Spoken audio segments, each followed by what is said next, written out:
Bismillahirrahmanirrahim. Bismillahirrahmanirrahim. Assalamualaikum warahmatullahi wabarakatuh. Alhamdulillahirrahman. 'Allamal Qur'an, khalaqal insan, 'allamahul bayan. Wassalatu wassalamu ala Rasulillahi habibir rahman wa ala alihi wa sahbihi wa dhurriyyatihi ummatihi ila al-yaumil mi'ad wa fihi al-mannan wa ba'd. Saudara-saudariku al-mu'takifin wal-mu'takifat dan pemirsa dimanapun berada, alhamdulillah kita kembali diberikan kesempatan oleh Allah Subhanahu wa taala untuk bisa menjalani aktivitas kehidupan di hari ini, di hari Jumat, dan qadarullah ini menjadi Jumat terakhir di kesempatan Ramadan kita tahun 1445 Hijrah. Doa terbaik kita sandingkan dengan awalan ta'lim kita di subuh kali ini waktu Indonesia bagian barat. Semoga Allah Subhanahu wa taala berkenan menerima seluruh rangkaian ibadah yang telah kita tunaikan, khususnya di bulan Ramadan ini sampai detik kita berada saat ini. Dan semoga Allah berkenan mengampuni dosa-dosa kita, menggugurkan kesalahan kita, dan menjawab doa-doa terbaik untuk kemaslahatan hidup kita di dunia, di kubur kita, sampai kita kembali pada Allah Subhanahu wa taala di akhirat.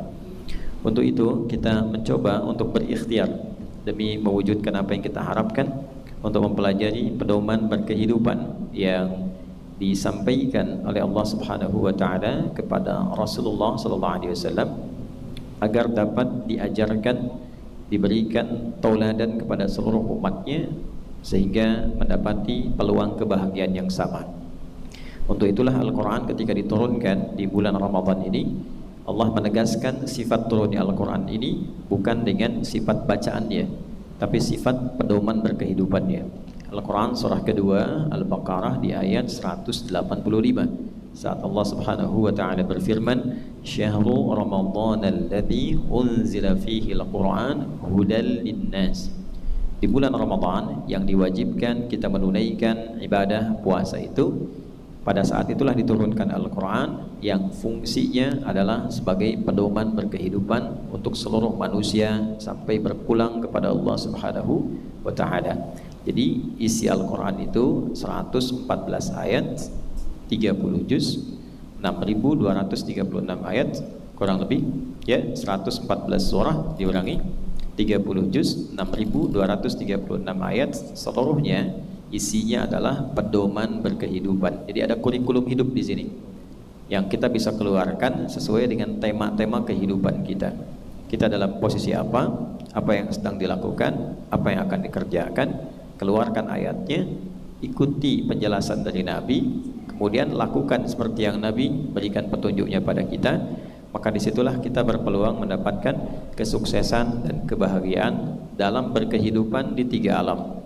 Jadi bukan hanya di dunia, tapi nanti dunia, di alam kubur, waiting room, masa menunggu, sampai ke akhirat. Karena itulah orang-orang yang berorientasi dengan menjadikan acuan sebagai berpedoman kehidupan, menjadikan Al-Quran sebagai acuan berpedoman dalam berkehidupan, itu cenderung kebahagiaannya sampai dengan titik akhir.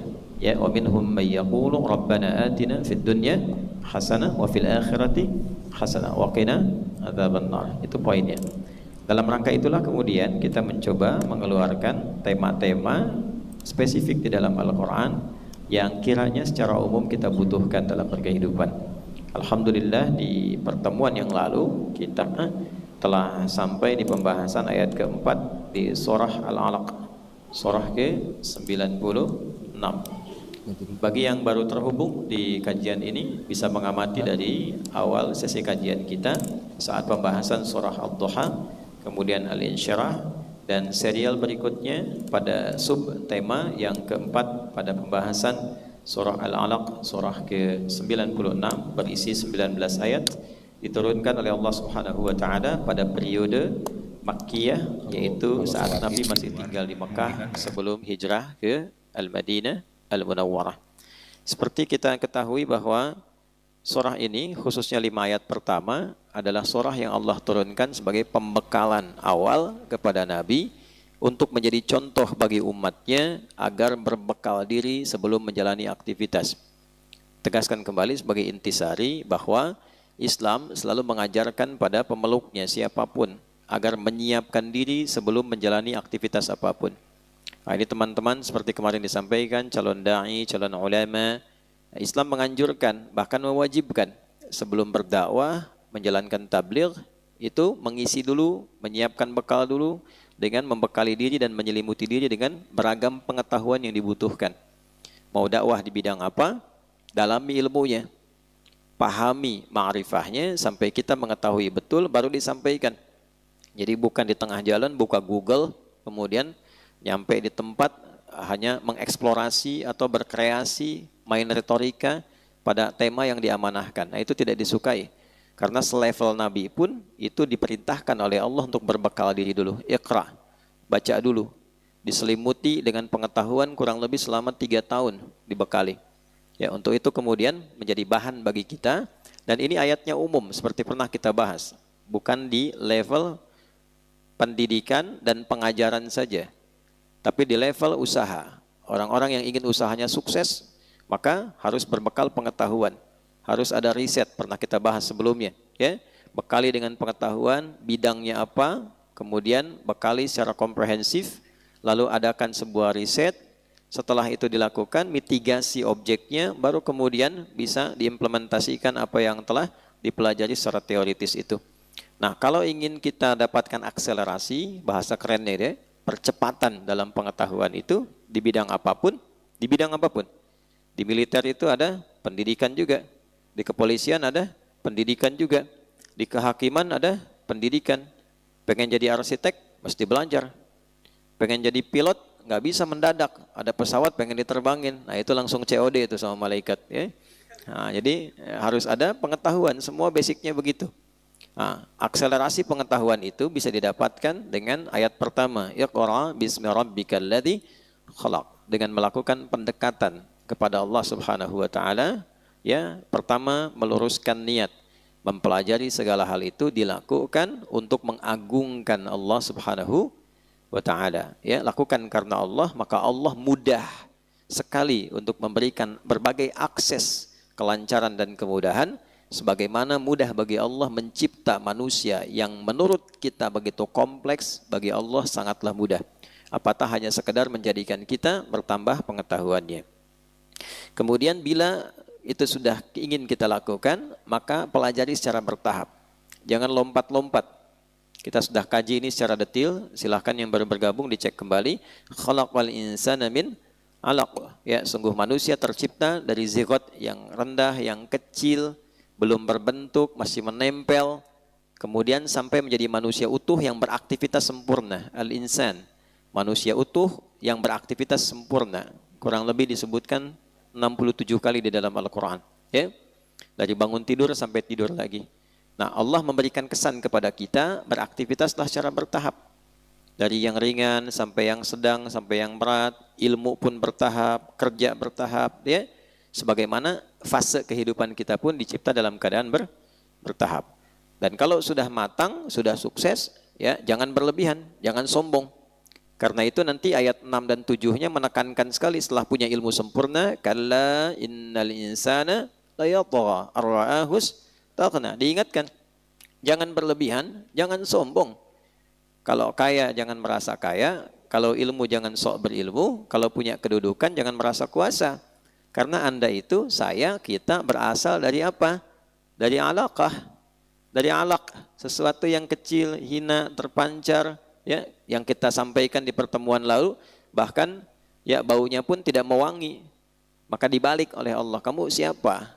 Ya, sosok yang tidak berarti, aku berikan pengetahuan, aku berikan kehidupan, lantas merasa punya sesuatu dan sombong dengan itu. Maka dikembalikan kepada sisi terendah kita.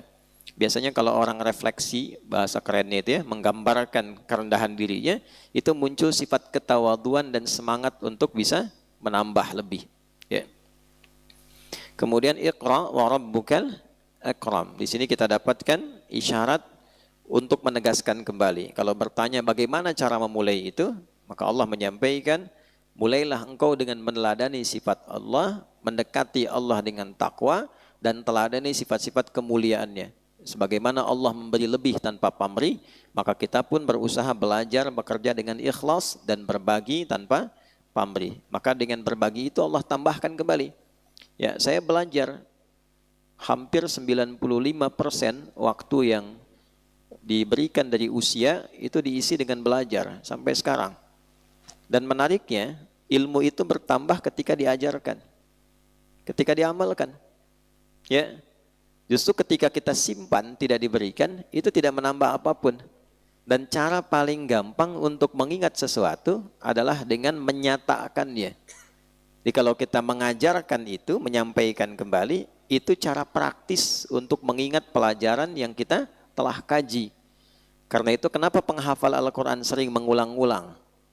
Dipraktekkan dalam sholat, sebetulnya itu praktek yang paling mudah untuk menguatkan hafalan. Kalau tidak percaya silakan cek penghafal Quran, cukup menghafal sekali, walaupun punya sanad, nggak usah diulang, itu hilang sendiri. Ya, itu yang dimaksud la in syakartum la azidannakum. Kalau kita syukuri, Allah tambahkan lagi, bukan mengurangi.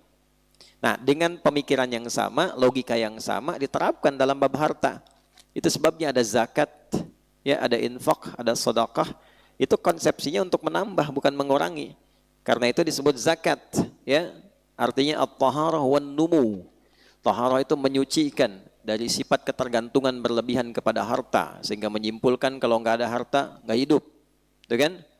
Ya, semua serba uang, ya. No money no nodong, gitu kan? Nggak ada uang nodong supaya dapat uang, gitu kan? Semua disimpulkan berdasarkan uang. Bahkan di uang itu dituliskan kebertuhanannya pakai uang. Ya, in God we trust, iya karena abudu, tapi disebutkan ini di dalam uang, gitu kan? Nah, ini problem ketika semua manusia dikuatkan pada sifat materialistiknya, bergantung pada materi, maka ini akan menjadi problem dalam kehidupan. Maka Allah latih supaya bersih, ya, dilatih supaya tidak terdominasi oleh materi. Kalau sudah begitu penyakit nanti, ya, sombong itu kan muncul ketika merasa lebih, ya kan? Baik, dan seterusnya. Nah, ada zakat membersihkan hati. Kemudian skemanya berbagi supaya merasakan perjalanan kehidupan kita ketika meraih itu. Lalu yang kedua, an-numu. Numu itu berkembang. Jadi kalau memberi sebetulnya menerima. Ya, memberi sebetulnya apa? Menerima. Untuk itu di Quran, di hadis banyak sekali penguat-penguat dalil yang menunjukkan orang-orang yang sedang memberi itu sebetulnya sedang berinvestasi. Akan kembali kepadanya berlipat-lipat. Kalau dia menghitung diberi sesuai hitungan standar 10 kali lipat. Kalau tidak berhitung maka diberi tanpa pernah terhitung. Itu ada di Al-Quran, isyaratnya di Quran surah kedua Al-Baqarah di ayat 261. Mathalul ladzina yunfiquna amwalahum fi sabilillah kamathali habbatin ambatat sab'a sanabil fi kulli sumbulatin mi'atu habbah wallahu yudha'ifu liman yasha' wallahu wasi'un alim. Nah, kalimat terakhir ini jarang disempurnakan. Selalu dipotong itu pada pertengahan. Ya, fi kulli sumbulatin mi'atu habbah, sampai situ. Jadi orang infak itu digambarkan oleh Al-Qur'an seperti orang yang menanam satu benih. Dari satu itu tumbuh nanti 7 tangkai, setiap tangkainya ada 100 lagi butir baru. Selalu dikalikan 1 kali 7 kali 100 berapa? 700. Jadi orang menghitungnya begini, kalau infak 1000 baliknya 700.000. Ya, pahalanya 700.000. Padahal ayatnya belum selesai. Belum selesai. Ya, ayatnya ketika disempurnakan, wallahu yudha'ifu liman yasha, Allah akan melipat gandakan lebih pada orang yang tidak pernah berhitung. Ya, Allah akan menghendaki lebih daripada itu. Mungkin infak 1000 nilainya 1 juta, infak 1000 lipat gandakannya 1 miliar, bisa jadi. Ya, nah nanti masuklah pada golongan yang dikehendaki Allah itu. Siapa dia? Dia yang berusaha mencari perhatian Allah dengan cinta dan ridhonya. Ya, saya nggak peduli berapapun, yang penting Allah ridho dengan harta saya, Allah ridho dengan niat saya. Nah, orang-orang seperti ini itu yang diistimewakan oleh Allah Subhanahu wa taala. Nah, jadi sifat zakat sebetulnya mengembalikan, bukan mengurangi, ya, dia menambah dan menyucikan. Itu sama dengan ilmu. Ya, jadi kalau dapat pengetahuan, berbagi. Ya, tidak usah pamrih. Di pertemuan yang lalu kita membahas bahwa Allah saja Yang pencipta itu berbagi tanpa pamrih, memberikan segalanya tanpa pernah minta bayaran dari kita. Saya pernah tekankan, ibadah itu bukan kompensasi dari pemberian Allah. Ibadah itu kewajiban kita ketika kita mengaku bertuhan. Konsekuensi bertuhan butuh pembuktian, buktinya lewat ibadah. Ya, secara logik Allah sampaikan di Quran surah 20 ayat 14, innani anallahu la ilaha illa ana fa'budni. Aku tegaskan, aku Allah, satu-satunya Tuhan dan satu-satunya yang disembah. Kalau engkau bertuhan kepada aku, maka pembuktiannya dengan menyembahku. Jadi ketika kita mengatakan saya Tuhannya Allah, pembuktiannya gimana? Maka secara logik pembuktiannya adalah dibuktikan dengan cara kita beribadah kepadanya. Jadi ibadah itu bukan konsekuensi dari pemberian Allah, bukan. Tapi satu komitmen pembuktian dari sifat kebertuhanan kita kepada Allah. Adapun ketika Allah kasih hidup, kasih udara, kasih sehat, itu nikmat yang tak terbatas, gak pernah minta kepada kita. Sehingga kita mengatakan fabi ayyi ala'i rabbikuma tukadziban. Nah, kita diminta meneladani itu. Sifat Allah memberi lebih, lebih itu tafdil, afdal. Karena itu dari kata karim menjadi akram. Iqra wa rabbukal akram. Ya, ya Haidar, kalau engkau sudah baca, sudah pintar, sudah mahir berbagi, ya, dan teladani sifat Rabbmu, wa rabbukal akram, memberi tanpa pamrih, wala tamnu tastakthir. Kalau sudah jadi dai, muballigh, alim, ya kan, ngajar, ya jangan pamrih. Wah, ini gimana amplopnya? Amplop tebal datang lagi, amplop tipis, ya pikir-pikir. Tipis isi kosong, udah tidak menjadi prioritas. Maka mulai muncul istilah, dia ahli hadis, dibikin istilah hadis. Amplopnya betul, tebal, sahih. Tipis, dhaif. Tipis tapi banyak. Dhaif, sahih li ghairihi gitu. Kadang-kadang naik status jadi hasan gitu kan. Nah, ini problem. Ya, ini apa? Problem. Kemudian jika sudah ilmu ada dan kita banyak sekali kesibukan untuk bisa menyampaikannya, maka ikat itu supaya tidak hilang, cara memperkuatnya adalah dengan tulisan. Ya, alladzi 'allama bil qalam. Ini di pertemuan yang lalu telah kita bahas, dan materi kali ini kita masuk kepada yang kelima. Ya, 'allamal insana ma lam ya'lam. Cara mendapatkan pengetahuan baru. Cara cepat mendapatkan pengetahuan baru. Nah, ini kalau di dunia pendidikan, kalau kita ingin menemukan sesuatu yang baru, ide yang baru, itu kan novelty istilahnya. Atau di dunia usaha, menemukan kreativitas baru, inovasi baru. Al-Quran memberi isyarat itu. Bagaimana caranya? Ya, dan shortcutnya seperti apa? Jadi di Islam itu lengkap. Cara memulai belajar diatur, kan? Kemudian dijelaskan oleh Allah adabnya seperti apa? Dijelaskan cara cepat menguatkannya seperti apa? Dijelaskan tata cara mempertahankannya bagaimana? Dan yang kelima, kalau kita sudah berada di satu level penguasaan pada satu ilmu atau satu bidang, bagaimana cara kita untuk menemukan yang baru sehingga pengetahuan semakin bertambah, karya juga semakin bertambah, dan itu akan mengangkat derajat dalam beberapa kesempatan berkehidupan. Inilah ayat yang kelima. Saya percepat uraian tadi untuk memberikan ringkasan di pertemuan yang lalu.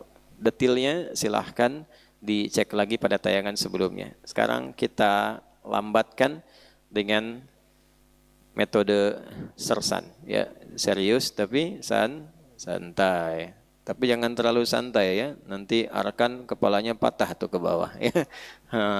Siap-siap. Baik. Bismillahirrahmanirrahim. 'Allamal insana ma lam ya'lam. Ini masih bersambung ke ayat yang keempat, menunjuk pada sifat dan kuasa serta keagungan Allah. Alladzi 'allama bil qalam 'allamal insana ma lam ya'lam. Dialah Allah Subhanahu wa taala yang telah mengajarkan pengetahuan kepada manusia.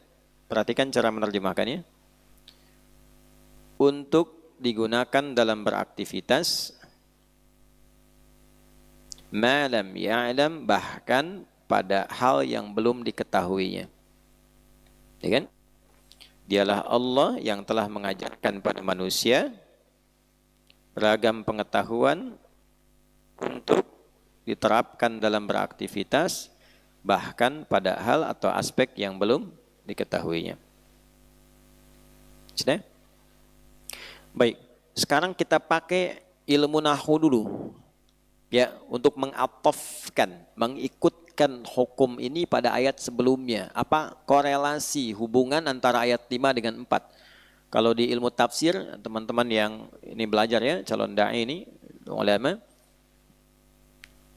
kalau kita melakukan pendekatan dengan teori ilmu tafsir, maka tidak akan lepas dari 2S, 1L itu. Ya, 2S. 2S siyaq, yang keduanya sibak. L-nya lihaq. Siyaq, ayat yang sedang kita kaji. Ayatnya yaitu ayat kelima, surah Al-Alaq, surah 96. Nah, tidak bisa kita memahami dengan sempurna ayat kelima ini kecuali kita lihat korelasinya dengan ayat sebelumnya. Itulah sibak namanya. Lihat apa hubungan dengan ayat sebelumnya. Akan lebih sempurna bila kita juga melihat korelasi dengan ayat setelahnya, disebut lihaq namanya. Karena itu mendalami tafsir itu tidak mudah. Setidaknya mesti tahu, bahkan kalau ingin lebih lengkap lagi dan keren lagi, ini ayat 5 surah Al-Alaq, urutkan dengan sebelumnya sampai Al-Fatihah. Ada nggak korelasinya? Dan itu sepersekian detik menemukan itu. Nanti diurut sampai ke depan, sampai An-Nas. Apa korelasinya? Nah, kalau kita persempit dengan ayat keempat, ya kan? Allah bukan hanya mengajarkan pada kita apa yang sedang kita kaji, tapi dengan pendekatan kita kepada Allah yang baik, meneladani sifat Allah yang mulia itu, maka Allah akan berkenan menambahkan kita pengetahuan yang baru yang belum kita ketahui. Korelasi dengan ayat keempat, satu kaitan dengan menulis. Ini penting. Tradisi menulis itu bukan hanya menguatkan ilmu. Ini Allah langsung yang sampaikan. Tradisi menulis itu bukan hanya menguatkan ilmu yang sedang kita kaji, tapi berpotensi menambah pengetahuan baru. Nah, orang yang senang menulis itu biasanya pengetahuannya terus bertambah. Ya, karena saat menulis itu selalu ada intuisinya menemukan sesuatu yang baru. Nah, itu fitrah. Allah lekatkan Allah lekatkan fitrah dalam tulisan untuk menemukan sesuatu yang baru dari pengetahuan. Kalau nggak percaya silakan. Ya, Argi mana Argi? Oh, belum syahid kan? Nah, ini ada mujahid, ada syuhada. Ya, teman-teman yang terhubung, ya, ini ya di kajian i'tikaf ada yang perjuangan fi sabilillahnya itu berlangsung sampai tadi sahur dari malam sholat. Nah, sekarang menjadi syuhada ini dalam sementara waktu. Nah, coba Argi Amel semalam berpidato. Kan ditulis dulu kan? Saat menulis itu dapat yang baru. Coba, sebelum ditulis sudah ada belum? Belum ditulis. Ya. Menuliskan itu, nah sama dengan mic tuh. Ya, mic juga ya kan diberi tanda tuh. Begitu dipasang, mulai mati-mati dikit, nah itu tanda bagi media untuk mencari yang baru. Tuh, ya. Nah, masih terdengar insya Allah ya. Begitu dituliskan, mulai pembukaan tuh. Kadang-kadang kita mau bikin A, datangnya B kan? Coba lihat. Tadinya cuma mau alhamdulillah saja.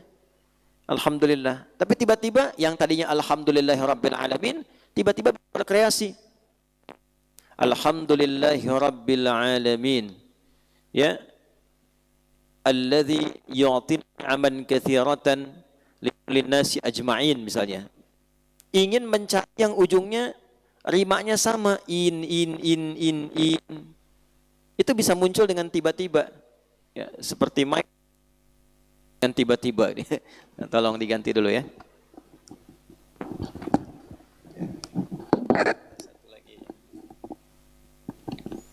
Baik, alhamdulillah. Lebih jelas ya? Baik. Habis lagi dah. Saat dituliskan ini boleh jadi bukan chargernya, mungkin keterhubungan dengan koneksi wifi. gitu ya, tertentu. Baik, kartu kuning ya untuk media. Satu lagi kartu merah tuh ya. Kartu merah akan mengurangi salary di setiap akhir bulan ya. Hati-hati. Tolong dicatat Fadil ya. Sekali lagi terjadi masing-masing potong 500.000. Baik. Sebetulnya terakhir peringatan sudah dulu ya. Oh, tolong dicatat dulu ya itu jadi catatan. Teruskan, nah selalu ada yang baru. Jadi begitu kita menyusun catatan kayak semalam mau pidato, itu selalu akan ada yang baru. Penulis begitu, instingnya itu akan muncul menambah wawasan ketika dia mencoba menulis. Jadi begitu mentok datang yang baru, mentok datang yang baru. Sama dalam dunia usaha, ketika didukung dengan konsep yang tertuliskan dengan baik, itu akan selalu kreativitas dan inovasi itu muncul. Karena itu kadang-kadang butuh tim kreatif, ada profesional yang merumuskan. Ya, ide itu muncul saat dituliskan, ya dengan sentuhan-sentuhan yang langsung bisa dirasakan itu. Nah itu lebih mendatangkan ide-ide baru yang kadang-kadang dengan ide itu yang tadinya dikonsep bisa berubah. Ya, itu ya. Sama ini yang lagi nulis skripsi ya dan seterusnya. Terasa kan waktu menulis itu yang tadinya nggak tahu tapi ketika diikat dengan tulisan datang wawasan yang baru. Ya. Nah, makanya selesaikan dulu Zik ya, nulis tuh yang sempurna tuh ya. Nah, sampai wisuda, sebelum wisuda anak orang tuh terus saya ingatkan tiap hari itu. Ya, supaya selesai. Apa ciri tulisan yang bagus? Selesai. Tulisan yang bagus itulah tulisan yang selesai. Ya. Baik. Bukan tulisannya kelihatan bagus tapi isinya tidak selesai. Selesai dulu, selesai ya. Teruskan. Jadi itu kaitan antara ayat 5 dengan 4. Jelas? Siapapun yang menginginkan tambahan pengetahuan baru yang didapatkan dari anugerah pemberian Allah, maka di antara jalannya adalah coba biasakan untuk menulis. Ini juga mencatat nih. Nanti catatan hafidh ini catatnya begini, tapi begitu dibukukan bisa nambah. Bisa nambah, tiba-tiba datang, tiba-tiba muncul ayat, gitu ya, dan seterusnya. Teruskan. 'Allamal insana ma lam ya'lam. Perhatikan detailnya diksi Al-Quran. Pilihan kata yang Allah hadirkan dalam firman-Nya yang merangkai ayat-ayatnya ini. 'Allamal insana. Kita telah belajar di pertemuan lalu sifat ilmu beda dengan sifat dirasah. Darasa beda dengan ta'allama. Darasa simple. Darasa itu lebih sederhana. Tempatnya madrasah. Anak-anak kita yang TK, SD belajar di madrasah karena beban pelajarannya sederhana. Simple. Tidak dituntut kebanyakan memahami, hanya dituntut untuk tahu, kadang menghafal. Semakin rendah ke bawah madrasahnya, semakin dituntut hanya untuk bisa saja. Kan? Anak TK minimal bisa baca, KB tahu huruf, TK bisa baca. Ya kan? Ini Budi, ini Ibu Budi, ini Bapak Budi, ini tetangga Budi, ini kerabat Budi. Mereka tidak dituntut untuk tahu siapa itu Budi, tinggal di mana Budi, siapa bapaknya Budi, dan bagaimana keluarga besar Budi. Yang penting tahu ini Budi. Jelas kan? Tapi semakin tinggi ilmu semakin naik kan kita dituntut untuk bertanya, sebetulnya Budi siapa gitu. Ya, sampai sekarang kan kita mencari tahu kan, itu Budi itu siapa? Nah ini orangnya nih. Ya. Ini Budi nih, waktu kecil turut menggigil tuh, ya. Si Budi kecil turut menggigil, ya. Jadi tidak dituntut. Nah, semakin naik, tambah dengan riset, tambah pendalaman. Dengan pendalaman itu, itulah yang disebut dengan ta'allum.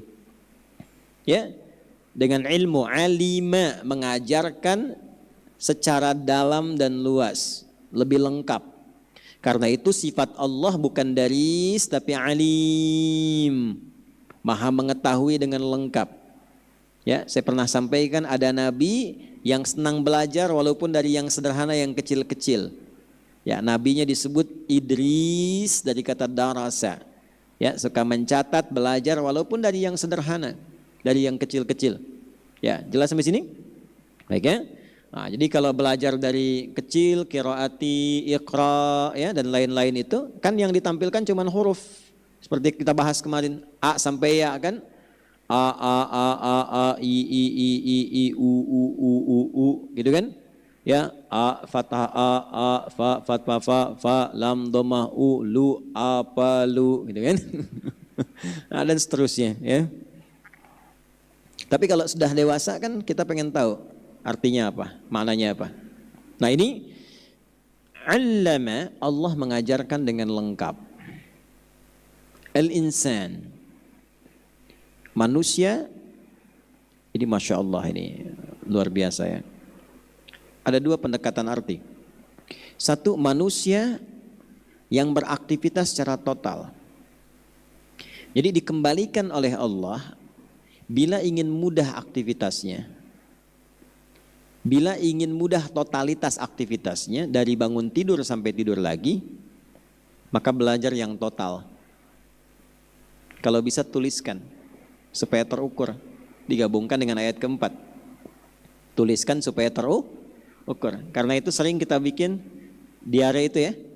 Ya diary lah, diare sakit tuh ya. Jadi kita tulis agenda kan. Jam 9 kemana, jam 10 kerjakan apa, jam 12 apa sampai malam. Itu sebetulnya fitrah. Ya. Nah, jadi Islam itu mengajarkan keteraturan. Allama disandingkan dengan al-insan. Allah tidak mengatakan allamal ins, allamal bashar.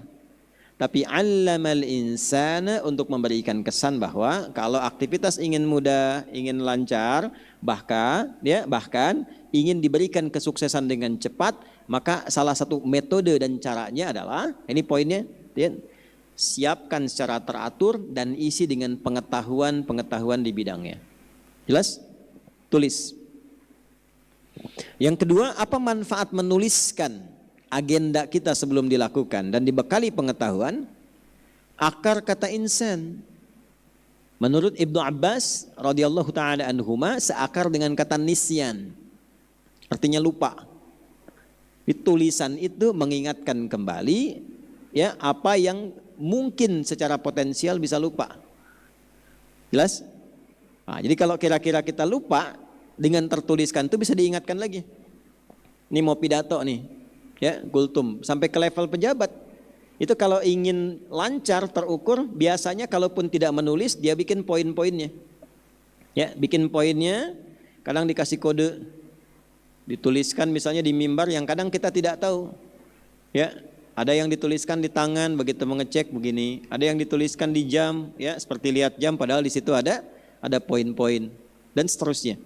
Karena itu sampai dibikin aplikasi itu PowerPoint ya untuk menunjukkan bahwa ini pointernya 1, 2, 3 sehingga saat presentasi itu bisa lebih lancar. Nah, inilah ayat kelima. Korelasi dengan ayat keempat. Jadi kalau kita praktekkan metodologi itu dalam kehidupan, itu lebih sistematis, lebih terukur, lebih sukses, dan capaiannya bisa terevaluasi dengan baik. Nah, ini yang paling simpel dan itu diajarkan sebelum Nabi bertugas. Di umat Islam itu sebelum memulai aktivitas, sebetulnya bab ini sudah harus selesai, sudah khatam. Ya, bahkan dari subuh, karena itu disebut dengan subuh. Dari kata asbah. Ya, asbah, sesuatu yang sudah siap dengan rencana. Jadi baru malam sebelum tidur, fa idza faraghta fansab, kita siapkan lagi. Besok pekerjaan apa? Kalau presentasi sudah disiapkan atau belum? Anak-anakku mau sekolah nih, besok belajar apa? Jangan pas mau berangkat dicari bukunya. Malam-malam disiapkan. Ya, malam siapkan. Kemudian dimasukkan ke tasnya, dibaca sedikit, mau berangkat tinggal cukupkan dengan makan, persiapan. Nah, hasil bacaan itu kalau yang sulit itulah tugasnya guru untuk menerangkan kesulitannya. Kalau metodenya begitu, pintarnya cepat. Nah, ini kata Al-Quran. Kata Al-Quran. Tapi kalau mau berangkat baru disiapkan bukunya, mau sholat kemudian baru siap-siap, baru tahajud dan diingatkan baru bangun, nah tingkat kehusyuannya rendah.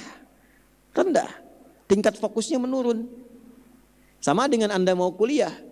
Siapkan dulu kuliah di mana. Di kampus A, kenali kampusnya. Googling dari sekarang, keluarkan kampusnya ini, fakultas apa, berapa lama kuliahnya, berapa jarak dari kelas ke masjid, berapa jarak dari masjid ke perpustakaan, berapa jarak perpustakaan ke asrama. Lakukan seperti itu. Jadi sebelum kita berangkat sudah tahu apa yang mau dikerjakan. Sampai sana tinggal eksplorasi, dapat ilmunya pasti lebih. Itu dibandingkan nunggu visa keluar baru berangkat, gak tahu apa-apa. Akhirnya adaptasi lagi dari awal. Waktu yang bisa digunakan untuk pendalaman jadi terbuang. Nah, itulah ciri umat Islam begitu. Dia punya persiapan. Ya, bahkan dari berangkat tuh dari pakaian disiapkan. Bainama nahnu julusun 'inda Rasulillah sallallahu alaihi wasallam idh tala 'alaina rajulun syadidu bayan thiyab. Malaikat Jibril mencontohkan mau berangkat dandan rapi, pakaian bagus. Artinya sudah siap. Ya, bahkan rambut tersisir rapi, la yura alaihi atharus safari, fokus, tidak mampir-mampir. Nah, ini tipikal ciri khas yang hilang sekarang. Ya, dulu tuh Masya Allah semangat belajarnya itu dicontohkan oleh para sahabat. Nabi diberi contoh oleh malaikat, Nabi ikuti, Nabi ajarkan, sahabat lihat, sahabat praktekan, sahabat mengajarkan, tabi'in ikuti. Karena itulah kualitas pengetahuan masa lalu dengan kekinian itu jauh luar biasa. Dulu orang kalau pakar di bidang ilmu itu tidak nanggung, paling sedikit 4-5 bidang. 4-5 bidang. Sayyidah Aisyah radhiyallahu taala anha itu bukan hanya pakar di bidang Al-Qur'an, pakar hadis, pakar fiqih, ya kan? Pakar di bidang riwayat, tapi lebih dari itu ternyata beliau pakar di bidang kedokteran. Silahkan cek biografinya itu. Ya, dan hadisnya tidak main-main, kurang lebih 2210 hadis riwayat Sayyidah Aisyah radhiyallahu taala anha. Sayyidina Ali bin Abi Thalib itu ternyata bukan hanya pakar di bidang tafsir, bidang fiqih, bidang hadis, balaghah, kemampuan retorika yang dalam, tapi juga ternyata pakar di bidang matematika. Itu menyelesaikan satu persoalan dengan pendekatan Al-Quran, hitungan matematika Al-Quran.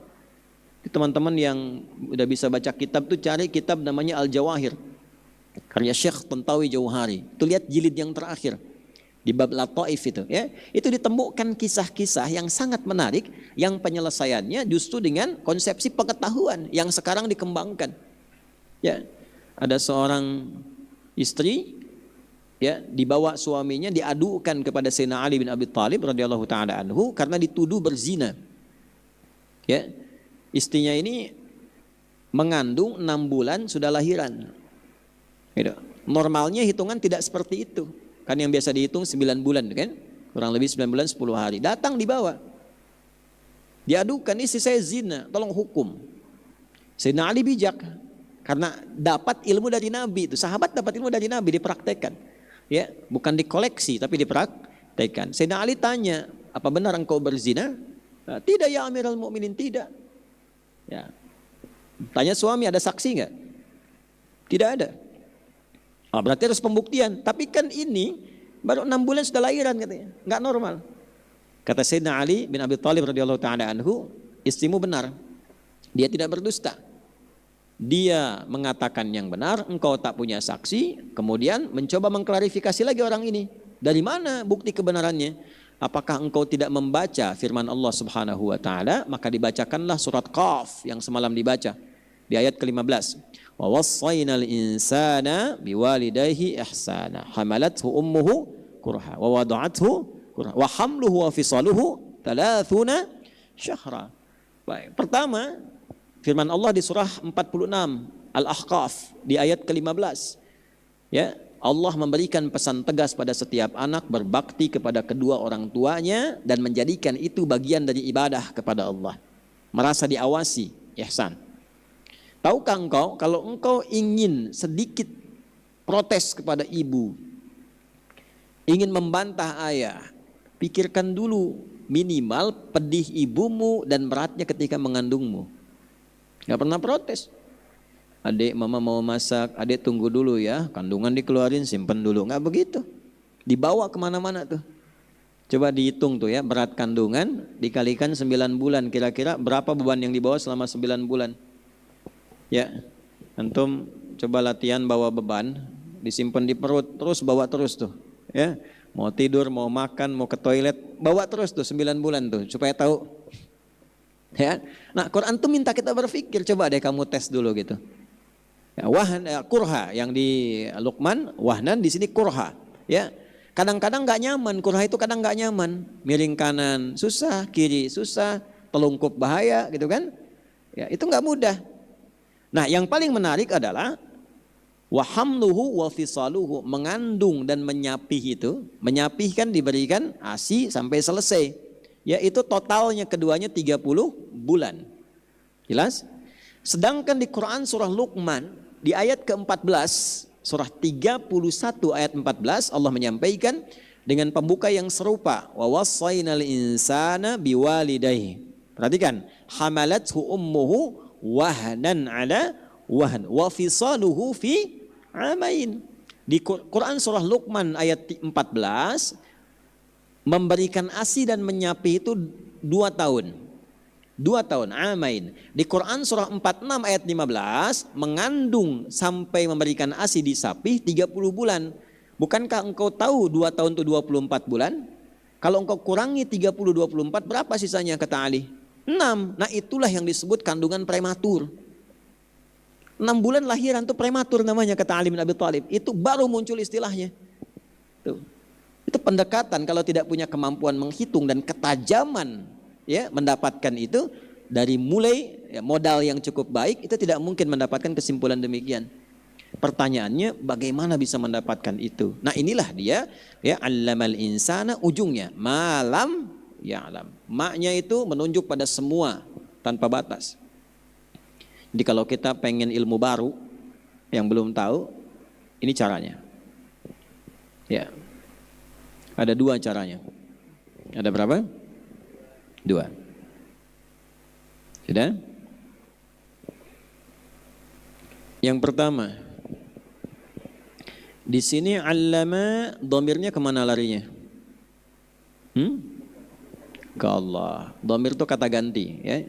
Allama dia mengajarkan. Dia di sini siapa? Allah. Allamal insana, Allah mengajarkan dengan sempurna kepada manusia sebagai bekal beraktivitas mereka. Malam ya'lam, segala jenis pengetahuan yang belum diketahuinya. Diketahui oleh manusia. Karena yang mengajarkan Allah, berarti yang punya siapa? Allah. Maka rumus cepat yang pertama, dekati Allah. Ya. Dekati siapa? Allah. Itu orang-orang yang mendekat kepada Allah semakin tinggi kedekatannya, semakin cepat diajarkan pengetahuan baru. Bahkan yang belum terungkap. Di semua bidang ya.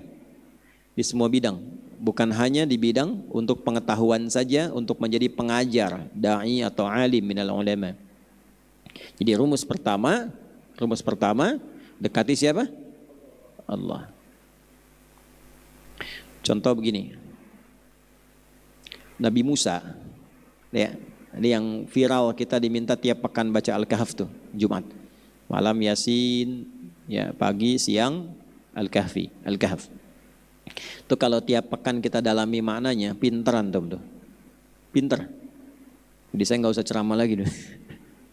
Ya, di situ kan ada 4 kisah viral. Kisah para pemuda yang konsisten dengan keimanan dan sukses sampai abadi kisahnya. Yang kedua, 2 sahabat kaya dan sederhana yang berdialog untuk memberikan pesan moral dalam berkehidupan. Ketiga, kisah Nabi Musa kan, dengan seorang hamba yang diberi pengetahuan lebih. Dan yang keempat tentang Dzulkarnain. Nabi Musa itu kan Nabi Rasul, pengetahuan diberi oleh Allah. Cuma Allah ingin mengajarkan sesuatu kepada Nabi Musa alaihissalam tentang cara mendapatkan pengetahuan baru. Ya, cara mendapatkan apa? Pengetahuan baru. Maka dipertemukanlah dengan seorang hamba yang diberikan rahmat oleh Allah. Nah, rahmat ini bentuknya luas, termasuk pengetahuan. Ya, termasuk apa? Pengetahuan. Ya, rahmat itu gini, anugerah yang diperoleh dengan kedekatan kita kepada Allah, itu rahmat. Ya, sifat Allah yang memberi dengan rahmat, di dunia Rahman, di akhirat Rahim. Jelas? Misal, ada orang pendosa, pengen taubat, Lalu dia mendekat kepada Allah karena dia bangun akses dengan Allah, taubat dia, dekat dengan Allah yang diberi rahmat. Sebanyak apapun dosanya. Itu ada di Al-Quran surah ke-39 Az-Zumar di ayat 53. Qul ya ibadiyalladzina asrafu ala anfusihim la taqnatu mir rahmatillah. Nah, Muhammad SAW viralkan kepada setiap hambaku yang merasa berlumur dosa. Oh, dosanya udah kebanyakan. Orang vonis kayaknya nggak mungkin jadi ahli surga. Ya. Allah lalu menyampaikan indah sekali. Hambaku jangan dengarkan mereka. Jangan larut dalam opini mereka. Jangan biarkan setan memprovokasi. Jangan putus asa dari rahmatku.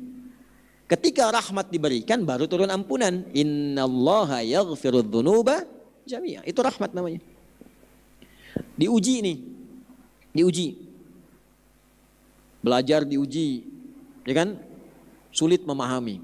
Perusahaan diuji, berliku cara mencari. Kedudukan diuji, belum naik jabatan, ya, walaupun sudah lengkap persyaratan. Misal, lalu dari ujian itu mendekati Allah, ya, mendekati Allah, bukan sekedar ikhtiar, dia dekati Allah dengan sifat tawakalnya. Al-Baqarah ayat 155 sampai dengan 157. 155 ujiannya, 156 pendekatan kepada Allahnya, 157 rahmat yang diberikan.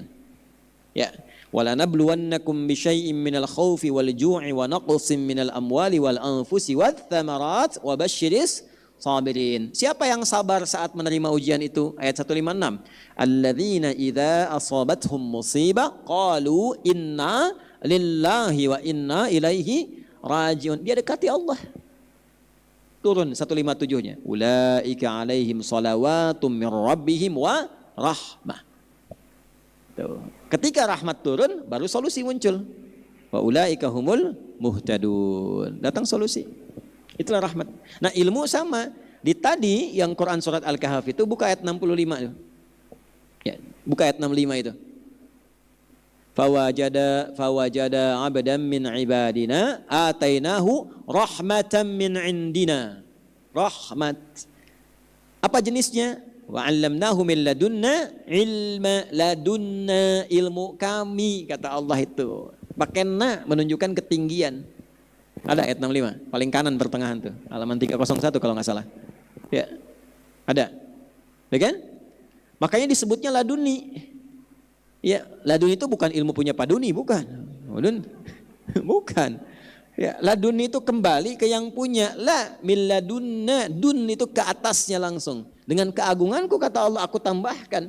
Jadi ada ilmu khusus yang memang Allah tambahkan kepada siapa yang dikehendaki.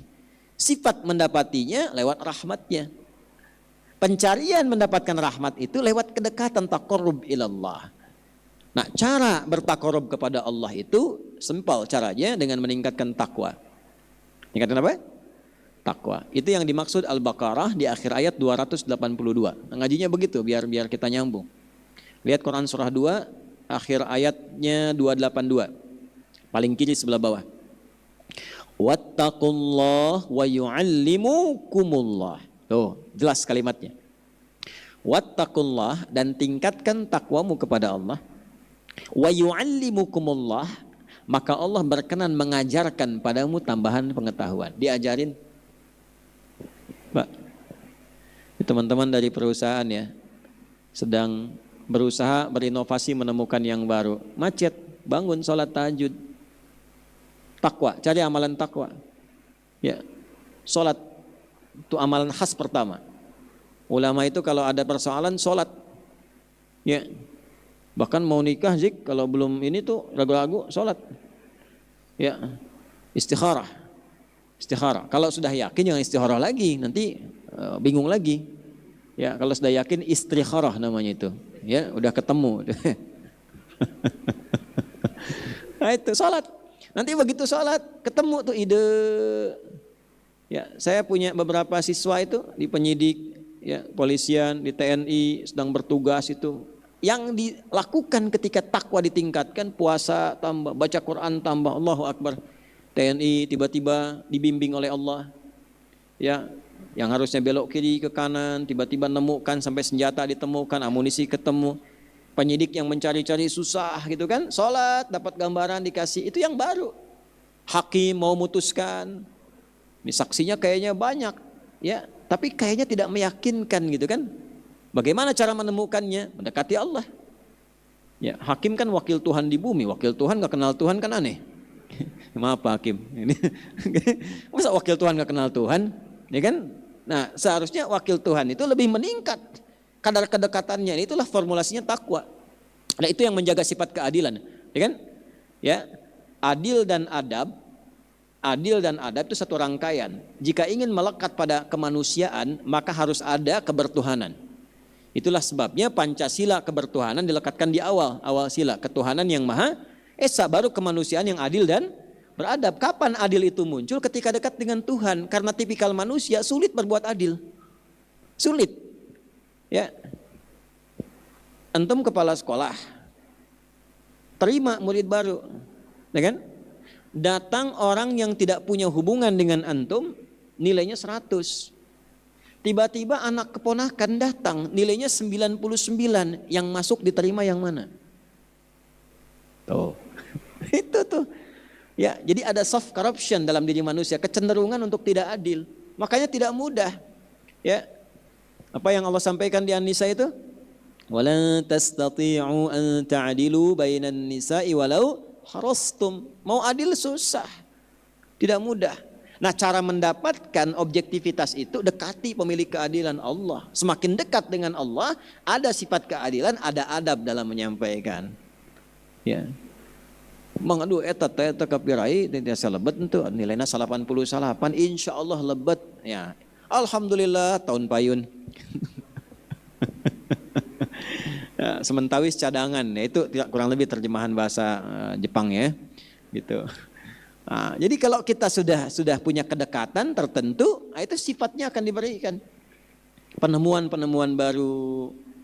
Avicenna itu rajin, sholatnya rajin tuh, Ibnu Sina itu. Karena itu Allah kasih banyak ilmu baru itu. Kecil-kecil udah nemukan banyak teori kedokteran. Itu kan dari mana asalnya? Sholat dan Quran itu yang bikin saya rewel tuh, cerewet tuh. Sholat Quran. Dari kecil sholat. Apalagi antum yang pernah kecil ini, ya, Quran. Jadi kalau beliau lupa satu hal, itu bukan buka buku. Sholat 2 rakaat. Begitu, ini silakan buka biografinya itu. Saat sholat, itu ya, ditemukan itu. Ya, dapat pencerahan. Cuman sekarang memang umat Islam sekarang levelnya di atas Ibnu Sina. Baru takbir udah ketemu yang nggak pengen ketemu. Yang nggak pengen tahu kan muncul semua tuh. Itu level tingkat tinggi, memang advance semua. Cuman sholatnya bermasalah. Gitu. Ini satu-satunya ulama yang pernah terekam dalam sejarah, tercatat mengerjai setan itu Abu Hanifah. Itu bisa menaklukkan setan. Ya. Ada konsultasi tentang sesuatu, murid beliau begitu konsultasi nggak dijawab, kamu sholat dulu aja lah katanya. Ya. Sholat nih. Begitu sudah sholat, balik lagi katanya kan. Apa tadi pertanyaan? Oh, sudah ketemu. Balik lagi. Ya, karena Abu Hanifah tahu kalau dia sholat, setan pasti akan terlibat di dalamnya.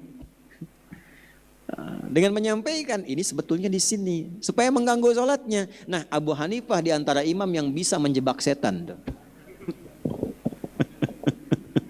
Dalam riwayat tuh ya, ulama tuh unik tuh, unik ulama itu.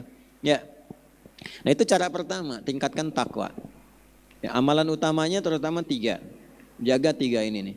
Ya, 1 sholat, 2 Quran, 3 taubat. 1 sholat, 2 Quran, 3 taubat. Taubat itu maksudnya jangan maksiat. Syakautu waqi'an an su'i hifdhi fanasahani an atrukal ma'asi faqala al-ilmu nurun wa nurullahi la yunzalu ilal 'asi.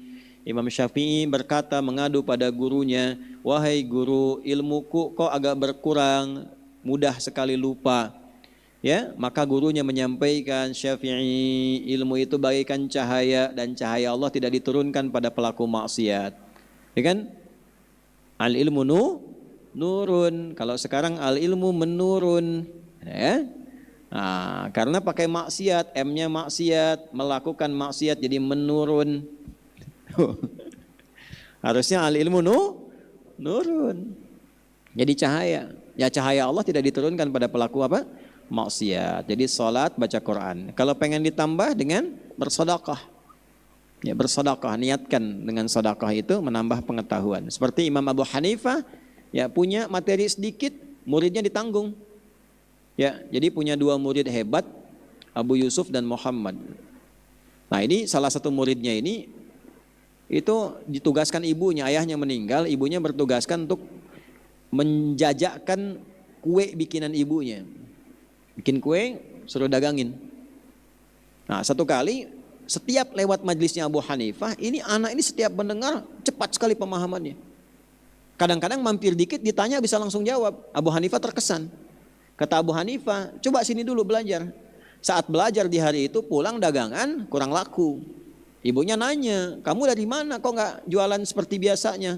Hasilnya beda. Diceritakan seperti itu, maka ibunya kurang berkesan, dibawalah anaknya kepada Abu Hanifah, ditanya, kenapa yang Anda lakukan? Di sini saya mengajar, apa manfaat mengajar itu untuk kebutuhan materi keluarga kami? Maksudnya kalau dia ikut belajar, kami nggak makan Pak.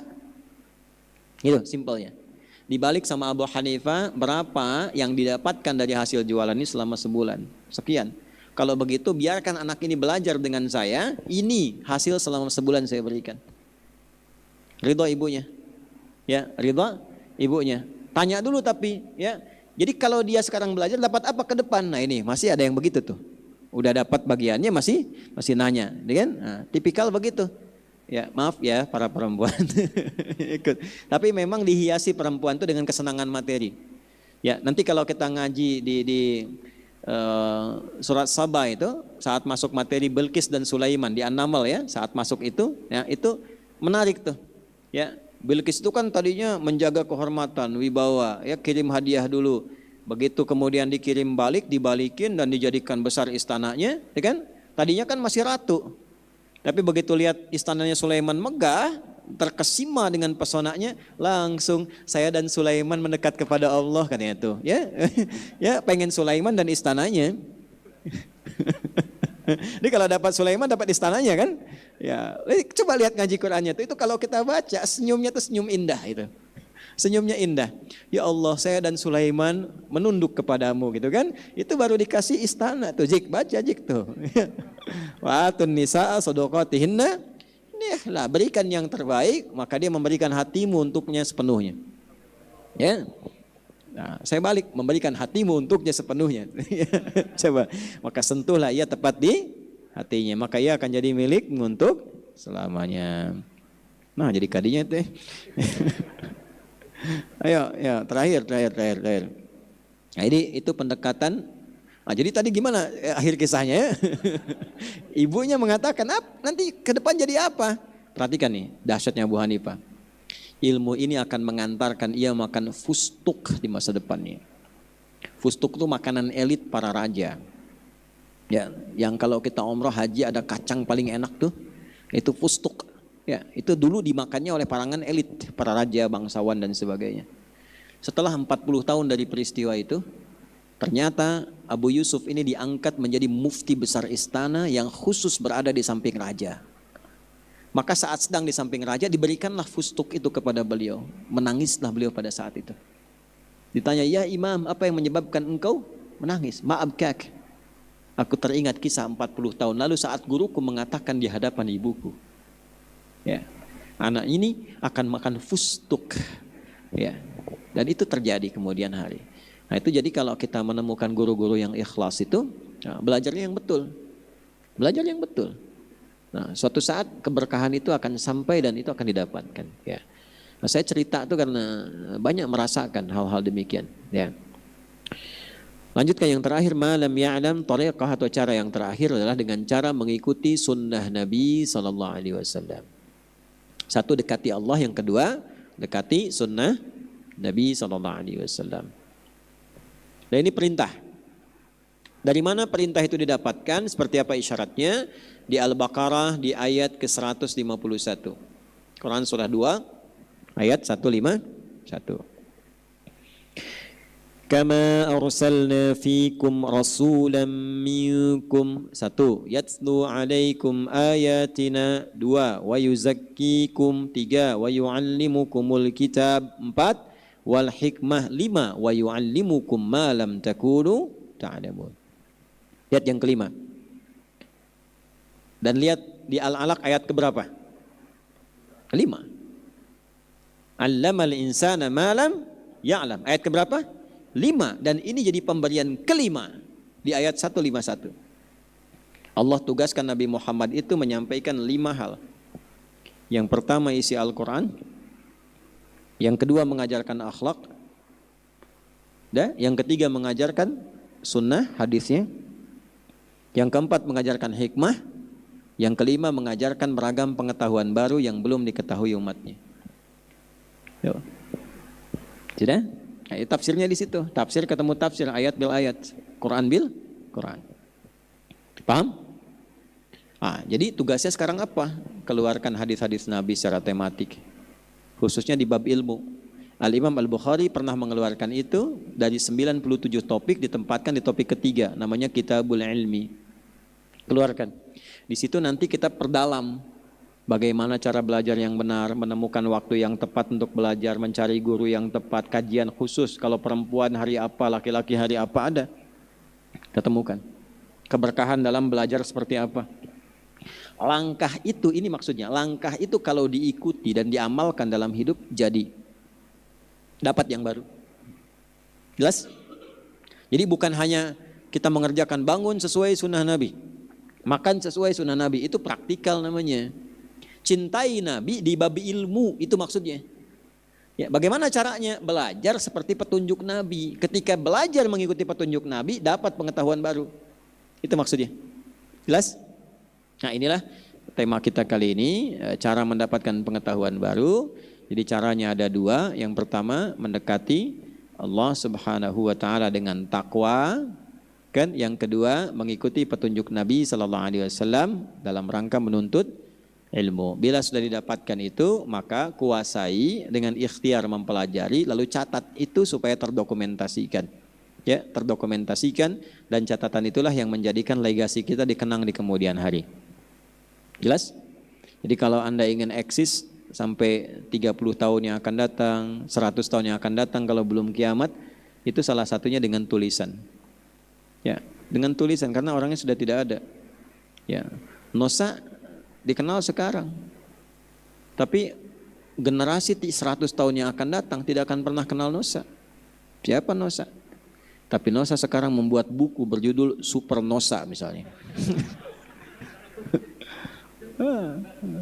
Ya, minimal orang yang tinggal di Nosa Indah bisa tahu. Nusa itu ya, Nusa ya, bikin Super Nosa. Itu kan cara mengaktifkan diri, menghindar dari dosa. Itu satu caranya. Ya, ajarkan pada anak. Labib sini baca nih tulisan ayah, gitu kan, Abi. Nanti Labib ngajar, yang diajarkan kitab bapaknya, Super Nosa. Ada kan? Jadi begitu sudah mengajar, jamaah bilang super sekali, katanya kan, gitu. Paham ya? Nah, itu supaya nggak ngantuk ya. Sahur. Sudah. Nah, itu syuhada, itu para syuhada. Apa-apa nih anak-anak sekolah anak SD, biarin aja. Ya, justru mungkin pahalanya lebih banyak karena menghindari maksiat. Ya, itu nggak kepikiran, antum di pikirannya kan nggak tahu apa yang terjadi itu. Ya, nah, kenapa Ustaz jadi begitu kan? Ya kan? Nah, itu mungkin jadi muncul tuh, jadi dosa antum tuh. Itu nggak ada dosanya tuh. Nah, tidur. Baik. Alhamdulillah kita telah dapatkan sampai ayat yang kelima. Semoga Allah merahmati kita semua, menyayangi kita, memberikan pemahaman yang baik, dan menerima amal ibadah kita sebagai amal ibadah yang diikhlaskan hanya kepada-Nya. Allahumma taqabbal minna innaka antas sami'ul alim wa tub 'alaina innaka antat tawwabur rahim.